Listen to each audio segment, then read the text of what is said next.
সত্যি বলতে আমার মাথায় কখন কি আসে আমি নিজেও জানি না। এটাও জানি না যে কি ভেবে ট্রাভেল কলকা সিরিজটা শুরু করেছিলাম। এটাও জানি না যে এটা কমপ্লিট আমি করতে পারবো কিনা। কিন্তু আমার ফেসবুক ফ্যামিলি যদি আমার সাথে থাকে তো আশা আছে নিশ্চয়ই কমপ্লিট করে তুলবো।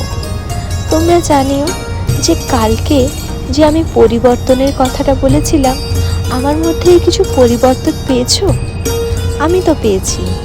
কথা বলার ধরন চেঞ্জ হয়েছে, আঁকার ধরনটা একটু চেঞ্জ হয়েছে, ধীরে ধীরে আঁকা জিনিসগুলো একটু ফাস্ট হয়েছে। আমার মধ্যে এই ছোট্ট পরিবর্তনের প্রতিফলনটা আমার তো খুবই ভালো লেগেছে। এই যে প্রতিফলনের উজ্জ্বলতা আমি ফিল করতে পারছি। উজ্জ্বল আর সুন্দর এই জিনিসটার